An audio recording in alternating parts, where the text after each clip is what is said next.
I've always wondered if regular, real people on the other side of this microphone care about what takes place before we open the microphone. I make a lot of noises. I do. It's just one of those things. It's like a child that's playing with toys, and he's got to hurry up and put them away because morning will get here and mom and dad don't want him to have those toys just yet. Every bit present, which means what to a traveler meeting others in a past that they keep rewriting. To be present doesn't mean wearing a sign that reads, "I'm here. It's me. I'm here." It's knowing where here is and why here shares a certain importance in the presence of what is right now. Too many people abuse the words or term, "I'm here." I'm here. How you doing today? I'm here. Well, where is here? Why does it feel like a negative more than a positive? It should be a giving sense of direction.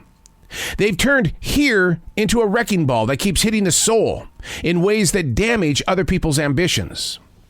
If here isn't your happy place, where would you rather be? And does it carry the same outreach? Being here is in the moment. Nobody says that you have to love it or take it on like a challenger. Be every bit present. Find yourself in an area not yet written. And no, you can't return it to Amazon. I'm here. Ugh. It's a pet peeve. Why can't you just say, "I'm here"? Oh, I'm here. I am in the presence of now. And we own it. Hey, it's Harold. This is The Daily Mess, a chronological walk through an everyday world. I am a daily writer. See the pride I put into that? I am a daily writer. I want you to do something like that in your life. I am, boom. Because it gives you direction. It puts you in this place of right now. This is The Daily Mess. Doing all we can to dismiss ourselves from the daily headlines. It's at the point of being, okay, without knowing. And then shouting out, "Don't tell me." God, I would love to live in a small town where the residents, they have no internet connection and the local newspaper is delivered maybe once a week, if you're lucky. The price of fuel being so high, the paperboy can't get his dang car up the mountainside. You may have to wait 2 weeks for that newspaper. How would we live inside such a society, knowing less? Would we be lost, or would we find comfort? Our innocence ends the moment that we open our eyes. There it is, that big old world. We got to escape it just for a few minutes or maybe even hours. But we're back. How do we get back to La La Land? I mean, Dorothy never saw Oz again, yet we keep watching The Wizard of Oz over and over again. What are we looking for? Why is Dorothy not interested? She's dismissing herself from the daily headlines, and I think she's winning. Her and that dog named Toto. Doing all we can to dismiss ourselves from the daily headlines. I try. I really do try. But when I wake up each morning, I'm no different than my father was with his morning paper, the Billings Gazette. He would open it up, and you would hear him grumble.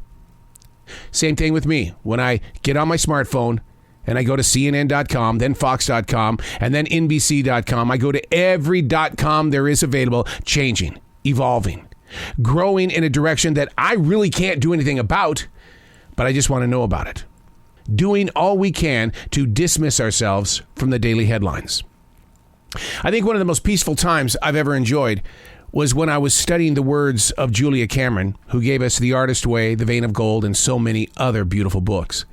And in those chapters, she challenged us to have reading deprivation, to step free of the headlines. Could we do it for 7 days? And I did. It took me about 4 days to get through the storms because I wanted to know. But we're always in search of the Easter egg. We want to know what's being dropped in society so that we can expect something to happen a little bit later on. The question is, do you need those Easter eggs? Do you need those headlines? Did you need to know what was going on the north side of town? You're a long ways away from that, but yet you feel like it's poisoned your soul for the day. Dismissing ourselves from the daily headlines.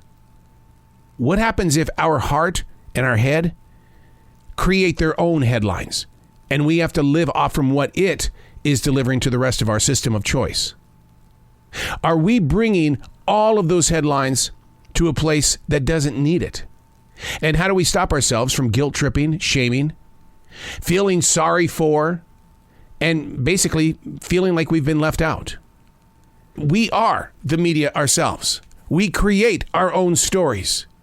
We just don't have anything to back it up except for those feelings that we want to change, but we don't. Because there's something about what we're doing that needs that fuel to keep pushing forward. I daily write. It's not for everybody because it's a chore. Meditation, the same thing. It's not for everybody because it takes a lot of work. It takes years to fine-tune the escape.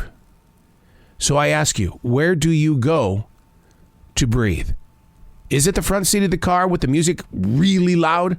Do it again 4 or 5 times a day. Is it going into the bathroom at work and just putting your hands over your face and going, why, Lord, why? Do it. Let it out. Get rid of the headlines, the noisemakers. It's a lot of work, but you can do it. I'm Arrow, and that's the Daily Mess.